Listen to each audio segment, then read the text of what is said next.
मित्रों नमस्कार। ज्ञान मास्टर माइंड में आपका स्वागत है।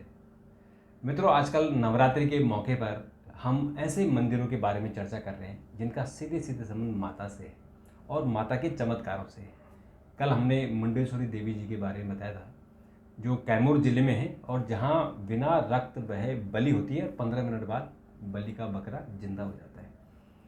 आज हम बात कर रहे हैं काली मंदिर की, जो उत्तराखंड में है, और इस मंदिर की अपनी ऐसी इसके रहस्य हैं। 100 सालों से यहाँ ज्योति जल रही है। ऐसे और भी मंदिरों की हमने चर्चा की थी जहाँ सदियों से ज्योति प्रज्वलित है। यह मंदिर क्या है, कहाँ स्थित है, क्यों इसका महत्व है, इस बारे में हमारे विशेषज्ञ शोधार्थी डॉक्टर प्रतीक से बात करेंगे। डॉक्टर साहब, आपका बहुत बहुत स्वागत है। कल आपने विस्तार से बताया था कि मुंडेश्वरी देवी जी जो चंड और मुंड को मारने वाली, जो चंड को जब मारा था तो चामुंडा देवी मंदिर बना था, जो हैदराबाद से आगे आंध्र प्रदेश में है, और जो मुंड को मारा गया था तो कैमूर जिले में मुंडेश्वर देवी बनी। आज जो आप बताने जा रहे हैं उस मंदिर के बारे में और उसके क्या महत्व है, इसके बारे में बताइए। देखिए, हमारे यहाँ माँ के जितने भी मंदिर हैं वो दिव्य चमत्कारों से और दिव्य ऊर्जाओं से भरे हुए हैं। केवल ऐसा नहीं है कि वो पूजा पाठ का एक स्थान है और एक औपचारिकता पूरी करने की जगह है। और ये जो मंदिरों जिनके बारे में हम लोग चर्चा कर रहे हैं, ये उन लोगों के लिए भी एक जवाब है जो लोग कहते हैं कि चमत्कार को मानते नहीं हैं, या हिंदू धर्म की जो सनातन की जो शक्ति है उसको पहचानने से इनकार करते हैं।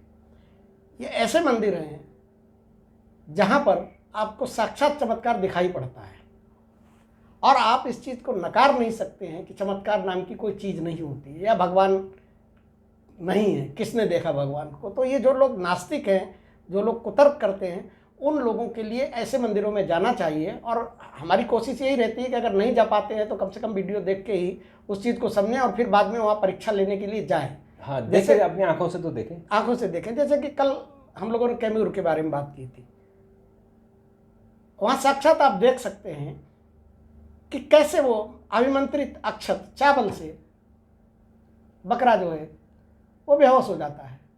तो को माता का चमत्कार है, चमत्कार ही है। और उसके बाद बेहोश होने के बाद उसको कोई दवा नहीं दी जाती, कोई डॉक्टर नहीं आता है, वो अपने आप ही 5-10 मिनट 15 मिनट के अंदर उठ के खड़ा हो जाता है।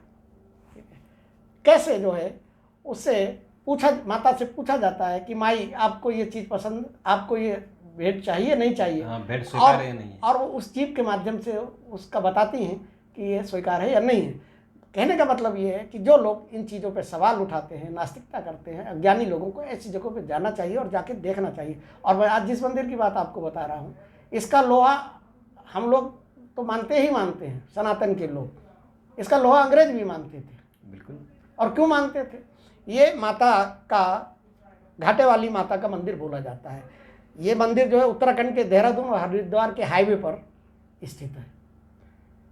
और इसकी बड़ी कहानी है, खाली अखंड ज्योति की कहानी नहीं, कहानी ये है। और इसका डाट काली मंदिर नाम क्यों पड़ा? क्योंकि उस एरिया में डॉट जो है वो टनल को बोलते हैं। हाँ, वो जो सड़क वहाँ की आम बोलचाल की भाषा में, हाँ, जो डाट होता है, डाट मतलब होता है छोटी पुलिया। हाँ, पुलिया होती है, जो उसके ऊपर पुल नहीं होता है, लेकिन उसके जो नीचे से जो बरसाती नाले वगैरह होते हैं, हाँ, वो निकलते हैं, तो उसको डाट बोलते हैं। और ये मंदिर जो है 200-225 साल पुराना मंदिर है, और इस मंदिर में पिछले 100 वर्षों से अखंड ज्योति जल रही है। ये देखिए, ये सब चमत्कार हैं, ये सब माँ की ऊर्जा है। आप घर में 7 दिन 9 दिन जो नवरात्रि के चल रहे हैं, अखंड ज्योति आपको जलती रहे, कितने आपको प्रयास करने पड़ते हैं। एक आदमी देखते रहता है कि कहीं तेल कम तो नहीं हो गया, घी कम तो नहीं हो गया। मैं आपको दावे के साथ कह सकता हूँ कि 50% घरों में, और वो घर ऐसे ही घर होते हैं जहाँ पे अशुद्धि होती है या माता की विधि विधान का ध्यान नहीं रखा जाता, अखंड ज्योति 9 दिन तक अखंड रह ही नहीं पाती। हाँ।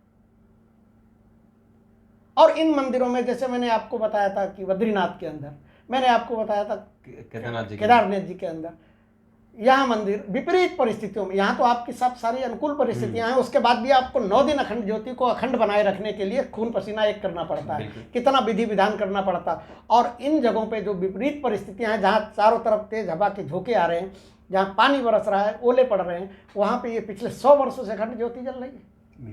ये किसी चमत्कार से कम है, इसे आप साक्षात देख सकते हैं। और मैं क्यों कह रहा था कि इस डाटकौली मंदिर का, ये जो माता घाटे वाली मंदिर है, पहले ये माता घाटे वाली के नाम से जानी जाती थी, और वो चूँकि इसके संग एक कहानी जुड़ी हुई है, और वो है टनल वाली कहानी। जब ये रोड बन रही थी, हाईवे बन रहा था, तो अंग्रेज़ों का टाइम था।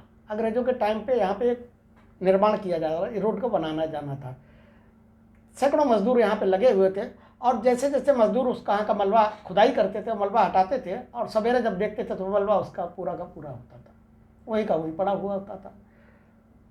मजदूरों ने अपने से बड़ा अधिकारी था उसको ये बात बताई, उसने उसको बताई, और उसके बाद ये अंग्रेज़ों के बड़े अफसर के पास पहुंची। उन्हें लगा कि जो काम 15 दिन के अंदर, 20 दिन के अंदर, 25 दिन के अंदर हो जाना चाहिए, तो इसमें 3 महीने 4 महीने लग गए, तो काम ही नहीं हो रहा। जितना काम आज करके जाते हैं उतना ही काम उसमें और हो जाता, क्योंकि वो उतना ही मलबा, उतने ही पत्थर वो आके फिर वहीं पे हो जाते थे। वो टनल की खुदाई हो ही नहीं पा रही थी, टनल बन ही नहीं पा रही थी, और वो नहीं बन पा रही थी, उसकी वजह से वो हाईवे नहीं बन पा रहा था। तो उस स्थिति में जब अंग्रेज़ों के पास ये बात पहुंची तो अंग्रेज़ बड़े परेशान हुए। अच्छा, अंग्रेज़ों के साथ ये पहली घटना नहीं है, अंग्रेज़ों के साथ जो है तमाम घटनाएं हुई हैं। बाबा नीप करौली वाले बाबा के बारे में भी एक कहानी है, एक कथा है कि उनके संग भी यही स्थिति हुई थी कि अंग्रेज जो है वो गाड़ी लेके जा रहा था, और वो बिना टिकट उस पर यात्रा कर रहे थे, और उसको उन्होंने उतार दिया। जैसे उनको उतारा नीप करौली के स्टेशन के पास, ट्रेन जाम, उसके बाद ट्रेन जाम हो गई। बड़े बड़े इंजीनियर दिल्ली से लेकर लखनऊ तक सारे वहाँ बुला लिए गए, और वो गाड़ी जो है टस से मस नहीं हो रही। सारे इंजीनियर कहें, फोरमैन, लाइनमैन, सारे के सारे कहें सब कुछ तो ठीक है, इसमें कुछ ऐसी प्रॉब्लम नहीं। तो फिर किसी ने वहीं आस पड़ोस के लोगों ने कहा कि जिन बाबा को आपने नीचे उतार दिया, यही ठीक कर सकते हैं, इनको बैठाइए। तो वो वहाँ पे ड्राइवर गया, और उसने, अंग्रेज ड्राइवर था, उसने हाथ जोड़े, उसने कि साहब हमसे क्या गलती होगी। बोले कि भाई आपने कह दिया कि टिकट नहीं हमारे पास है, उतार दिया हमको, तो आप अपनी गाड़ी ले जाइए, मैंने तो आपको कुछ बोला नहीं। नतीजा क्या हुआ, उन्होंने प्रार्थना की, और प्रार्थना करते ही बाबा जो है ऊपर, जैसे एक सीढ़ी चढ़े गाड़ी ट्रेन पे, ट्रेन स्टार्ट हो गई।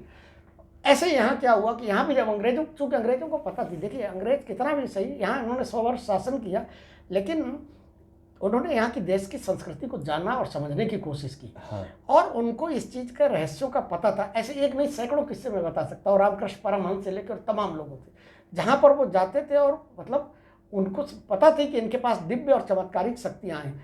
तो यहाँ पर भी यही स्थिति हुई। जब बड़े अधिकारियों को, अंग्रेज़ों को पता चला, उन्होंने कहा कि साहब ये तो ऐसे काम हो ही नहीं पाएगा, राजमार्ग बन नहीं पाएगा। तो उन्होंने कि क्या किया जाए, तो बोले कि भाई पता करते। तो आसपास के लोगों से पूछा, आसपास के लोगों को भी कुछ पता नहीं था। उन्होंने कहा कि भाई यहाँ पुजारी जी एक हैं माता घाटे वाली के, आप एक बार उनसे पूछ लीजिए जाके। तो उन्होंने, अंग्रेज अफसर वहाँ पे गए, तो उन्होंने कहा कि भाई मुझे तो पता नहीं, आप ऐसा करिए कल आइएगा, आज माता रानी से हम पूछेंगे कि इनका काम कैसे हो सकता है।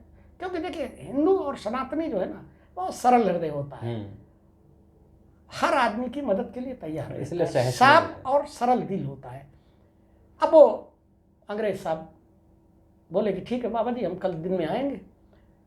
अब रात में पुजारी जी जो है, उन्होंने माता को अर्जी लगाई कि माता ये लोग परेशान हैं, और इससे इस क्षेत्र के लोग भी परेशान है। अगर ये राष्ट्रीय राजमार्ग बन जाए तो इस क्षेत्र के लोगों की बड़ी भारी समस्या दूर हो जाएगी। रात में माता रानी ने उस पुजारी को सपने में आई, और माई ने सपने में आके उन पुजारी से कहा कि यहाँ पर इसको मंदिर को बनाओ, उनसे कहो, और उसके बाद काम शुरू करो। दूसरे दिन जैसा कि वो बोल के गए थे, सारे अंग्रेज अफसर और इंजीनियर वगैरह आए। उन्होंने पुजारी जी से पूछा कि भाई आपने माता से प्रार्थना की कि नहीं। उन्होंने कहा हाँ माता से प्रार्थना की, और माता ने आकर जो है हमको बताया कि ये जो है आप यहाँ मंदिर की स्थापना करवा दीजिए, और पूजा पाठ शुरू हो जाएगा। पूजा पाठ तो हो ही रहा था पहले से, तो आप काम शुरू कीजिए। अब जो है अंग्रेज बेचारे करते न क्या करते, क्योंकि उनको इन चमत्कारों में भरोसा था, मानते थे। उन्होंने कहा ठीक है यही करके देख लें, इसके अलावा तो कुछ है ही नहीं। और अभी भी आपने देखा होगा, अभी जो पिछले दिनों आपका उत्तराखंड में जो टनल में जो मामला फंसा था, वहाँ भी देवी का था, वहाँ भी पूरा क्या था कि वो वहाँ पे उनका महादेव की वो एक मूर्ति थी ना, हाँ, महादेव की छोटा मंदिर था वो हटा दिया था उन्होंने। तो वो मंदिर जब हटा दिया था और वहाँ भी यही चमत्कार हुआ ना, बिल्कुल, इतने दिन तक वो 58 सारे मजदूर फंसे रहे और सारे फंसे बड़े बड़े इंजीनियर भारत के जो है वहाँ फेल हो गए। और वहीं के लोकल आदमी ने जब कही कि महादेव की पूजा कीजिए जाके और सारी जब वहाँ चीजें मंदिर हुई। बना, और ये तो लाइव टेलीकास्ट में चला है। हाँ, और जब मंदिर बना, सरकारी मंदिर बना, फिर उसके बाद वो मजदूर बाहर आ गए। आप बाहर आ गए। और एक डॉक्टर साहब एक और चीज़ है उत्तराखंड में ही, जो हमारा कोटद्वार लैंसडाउन मार्ग है, उसमें दुर्गा देवी जी का मंदिर है। वो मंदिर भी अंग्रेजों के समय का बना हुआ है, और वो भी यही कहानी है जो आप बता रहे हैं। ऊपर से भयानक पत्थर गिरते थे और वो सड़क ठीक ही नहीं हो रही थी। तो वो भी वहाँ ठेकेदार के सपने में आया कि यहाँ मूर्ति है, आप मूर्ति निकालिए। और जो डाट मंदिर है, ऐसे ही दुर्गा जी का जो मंदिर है वहाँ, वो भी सड़क के नीचे है, यानी जो गुफा है उस गुफा के नीचे है, और तब से वहाँ कोई पत्थर नहीं गिरा। भाई देखिए, इस मंदिर में तो मैं खुद गया हूँ। हाँ। और गया भी मैं इसलिए हूँ आपने क्योंकि तो आपने ही मुझे बताया था बिल्कुल कि अगर आप जा रहे हैं वहाँ पर तो आप इस मंदिर में जरूर जाइए। बिल्कुल जी, हाँ। ठीक है ना।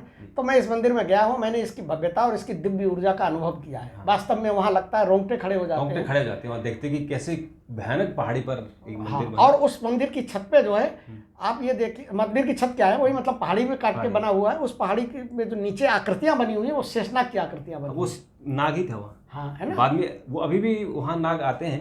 हाँ, और आते हैं, चले जाते हैं, वो किसी को नुकसान नाग भी आते हैं, जंगली जानवर भी आते हैं। नदी के उस साइड में जंगली जानवर भी आते हैं। हाँ। मैंने पुरोहितों से बात भी की और मैंने उस अखंड ज्योति के दर्शन भी किए। मुझे दिव्य ऊर्जा का अनुभव हुआ और वो आप उसके लिए धन्यवाद के पात्र हैं, आपने मुझे बताया था। तो उस मंदिर में जब उन्होंने अंग्रेज अफसर आए, और ये 1804 की बात मैं बता रहा हूँ, आप समझिए। तो अब 2025 चल रही है। तो वो उन्होंने कहा कि भाई माता ने ये कहा है कि यहाँ पर जो है आप मंदिर की स्थापना करवाइए और आप अपनी टनल का काम शुरू कीजिए। अंग्रेजों ने उनकी बात मानी और वहाँ पे जो महंत थे उस समय, सुखवीर गुसैन जी, उत्तराखंड के ही थे, उनसे कहा कि आप देखिए, आप यहाँ पूजा पाठ करते हैं, आप इसको जो है आप मंदिर बनाइए, और जो भी होगा सरकारी खर्चे से होगा, हम खर्चा देंगे, जो हमारा योगदान होगा। और उन लोगों ने जैसे ही उनको ये कमिटमेंट किया, उन्होंने कहा कि आप बनाना शुरू कीजिए मंदिर का, और मैं अभी जो है आपके जो भी चीज़ों की ज़रूरत है वो सारे के सारे। तो उन अंग्रेज अफसरों ने जो वहाँ टनल के लिए काम कर रहे थे, वो जितने मजदूर थे उसमें से काफ़ी मजदूरों को और काफ़ी सामग्री को उनको पुजारी जी को सौंप दिया, इनके हवाले कर दिया कि आप इसको निर्माण कीजिए। अब उन्होंने सब जो है टनल बनाना शुरू की। और जैसे ही यहाँ इधर मंदिर में काम शुरू हुआ और टनल का काम शुरू हो गया, मलबा मतलब जो मलबा 10 दिन में हटना चाहिए था वो 2 दिन में हट गया। इससे बड़ा चमत्कार क्या होगा। उसके बाद ऐसा बताया जाता है, ऐसी मान्यता है, वहाँ के लोग भी बताते हैं कि कई अंग्रेज अफसर वहाँ साल में 2-3 बार जाते थे और माथा दबाते थे। और वैसे चूंकि अंग्रेजों ने, ये आप सही करेंगे, उन्होंने अडॉप्ट कर लिया था, वो समझ गए थे कि इस देश की आत्मा क्या है, तो उसको छेड़ते नहीं थे। वो आत्मा नहीं, उन्होंने इसका एहसास किया था, साक्षात उन्होंने महसूस किया था, देखा था। और देश के कई हिस्सों में क्योंकि होता क्या है, जो नास्तिक लोग होते हैं या जो कुतर्क करते लोग हैं वो अज्ञानी होते हैं। और अज्ञानी में इसलिए कहता हूँ कि अभी अगर हमको ही किसी चीज़ के बारे में जानकारी नहीं है तो इसका मतलब ये नहीं कि उस चीज़ का अस्तित्व नहीं है। उसका अस्तित्व है, मुझे पता नहीं है ना। जैसे ही मुझे पता चले कि मैं जान जाऊँगा कि इसका अस्तित्व है। तो इस तरीके से क्या हुआ कि वो वहाँ पे हो गया। अब चूंकि इसको टनल बोलते थे तो टनल की वजह से डाट काली इसका नाम दिया गया और माता का वो हो गया। दूसरे इस मंदिर की जो सबसे बड़ी विशेषता, वो विशेषता क्या है, वाहन के रक्षकों वाली, जो वाहन है उनके रक्षक वाली माँ बोली जाती है। ठीक है ना। मतलब अगर उस, और वो इसलिए बोली जाती है कि अब सारी उत्तराखंड की सारी जो शुरुआत होती है वो हरिद्वार से शुरू होती है ना। और उस राजमार्ग से ही आप कहीं आगे जाएंगे, आगे बहुत दुर्गम पहाड़ है, दुर्गम चढ़ाइयाँ, दुर्गम चीज़ें, आए दिन कोई ना कोई सड़क दुर्घटना होती है। तो ऐसी मान्यता है कि उस रास्ते से जैसे ही आप गुजरें, आप अपने वाहन को वहाँ खड़ा करें, माता का दर्शन करें और माता का दर्शन करके माता से आशीर्वाद लें और आगे जाएं तो आपके साथ दुर्घटना नहीं होगी। और इसके बारे में तमाम चमत्कार हैं। यहाँ पर लोग जाते हैं तो ये वाहनों की रक्षा करने वाली भी माता मानी जाती है। जहाँ पर जो है आज भी ये परंपरा जीवित है। सारे ड्राइवर जो मतलब उस रूट पे लगातार चलते हैं, उनके लिए तो एक नियम सा है कि 2 मिनट के लिए गाड़ी खड़ेंगे, माता का दर्शन करेंगे और प्रणाम करके माता से आशीर्वाद लेके आगे जाएंगे। लेकिन जो नए लोग भी जाते हैं उनको भी अगर जानकारी होती तो वहाँ जाते हैं और वो उनका सफ़र सुरक्षित रहता है, सुरक्षित रूप से अपने लौट आते हैं। बाकी और यहाँ विशेष पूजा का आयोजन होता है नवरात्रि में, खासकर चैत्र और शारदीय नवरात्रि होते हैं, उसमें यहाँ पर बड़ी भयानक पूजा होती है, बड़ा भारी मेला लगता है। आसपास के तमाम लोग आते हैं, अपनी मन्नतों को पूरा करते हैं। और इस मंदिर का एक और रहस्य है, जो नवविवाहित लोग होते हैं, नवविवाहित दाम्पत्य जो जोड़े होते हैं, ऐसा माना जाता है कि अगर वो वहाँ आकर आशीर्वाद ले लेते हैं तो उनका आगे का जीवन सुखमय व्यतीत होता है और संतान वगैरह में उनको कोई दिक्कत नहीं आती, ऐसी मान्यता है। लोग आते हैं और चले जाते हैं। अब देखिए इसमें सबसे बड़ी चीज़ एक और क्या है कि ये माता की मूर्ति भी स्वयंभू है। ये भी माता का रहस्य है कि ये जो है मतलब ऐसा नहीं है कि कोई कहीं से लेके आया हो। देवी माता यहाँ पर काली के स्वरूप में है और काली माता के बारे में ये माना जाता है और ये भी मान्यता वहाँ पर है कि इस मंदिर की और इस पूरे क्षेत्र की रक्षा काली माँ ही करती हैं। तो सच्चे मन से जो भी यहाँ पे जाता है वो एक तो इनकी निरंतर अखंड ज्योति जलती रहती है और वो देखिए वहाँ पे अगर आप जाएंगे तो आपको समझ में आएगा कि वो एक गुफा काट के बना हुआ मंदिर है। सड़क के ठीक नीचे है, पास में नदी बह रही है, तेज हवाएं चलती, ठंडी हवाएं चलती हैं और उसके बाद वो अखंड ज्योति जलती रहती है। और अखंड जो ज्योति जलती है वो कोई ऐसा नहीं कि बहुत अंदर की तरफ ऐसा बंद है, चारों तरफ से हवा नहीं आई, खूब हवा के झोंके आते हैं, ठंडी ठंडी हवा आती है और सड़क दुर्घटनाओं से लोगों की सुरक्षा करती हैं। तो ये माता जो है इनका ये सब यहाँ का चढ़ावा जो है नारियल चुनरी चढ़ाई जाती है, उससे माता प्रसन्न होती है। और यहाँ के बारे में ये माना जाता है कि शनिवार को यहाँ आम दिनों में चैत्र नवरात्रि और शारदीय नवरात्रि में तो यहाँ पर बड़ा मेला लगता है, लेकिन शनिवार वाले दिन यहाँ हर शनिवार को एक बड़ा मेला लगता है और ये माता का जो प्रसाद है लोगों को दिया जाता है। और लोग ये मान्यता है और ऐसा माना जाता है कि जो भी अपनी सच्चे मन से माता के सामने जो भी प्रार्थना करता है माता उसकी मनोकामना पूरी करती है। बिल्कुल। और मुझे ऐसा जो याद आ रहा है कि अभी 2024 का जब चुनाव था तो प्रधानमंत्री ने अपने चुनाव के दौरान यहाँ रुके थे कुछ देर के लिए और प्रधानमंत्री वैसे जब भैया देखिए उत्तराखंड तो देवभूमि ऐसे नहीं कहा जाता, नहीं ऐसे देवभूमि नहीं कहा। उत्तराखंड के पग पग पे उत्तराखंड के इतने रहस्य हैं उत्तराखंड और हिमाचल के कि आप बताते बताते थक जाएंगे। और हर एक मंदिर आपको मैंने बताया था, कसार देवी का मंदिर बताया, कसार देवी तो बड़ा जबरदस्त है जो वहाँ ऐसे ही वो त्रिशूल का है, त्रिशूल है। तो बद्रीनाथ केदारनाथ आपके दो धाम तो वहीं पे हैं। बिल्कुल। तो मित्रों ये तो बहुत ही डॉक्टर साहब आपने ऐसी मंदिर के बारे में बताया कि जिन लोगों ने नहीं देखा है जरूर जाएं, माता का आशीर्वाद नहीं, जिन लोगों ने नहीं देखा वो तो जाएं, प्लस जो लोग वहाँ उत्तराखंड में पर्यटन के लिए जाते हैं उनको मेरी एक सलाह है कि उसी रोड से जाते क्योंकि वही एक राजमार्ग है। तो उस राजमार्ग पे इस डॉट काली मंदिर में माता का दर्शन जरूर करें वहाँ रुककर, क्योंकि ये आपकी यात्रा को और आपके वाहन को सुरक्षित रखने वाली माता है और माता आशीर्वाद देती है। हाँ, तो जरूर जाएं। तो आपकी यात्रा सुरक्षित हो, सफल हो, इसके लिए जरूरी है कि वहाँ दर्शन करें, ये मेरा सलाह है। बिल्कुल। तो डॉक्टर साहब आपका बहुत बहुत धन्यवाद।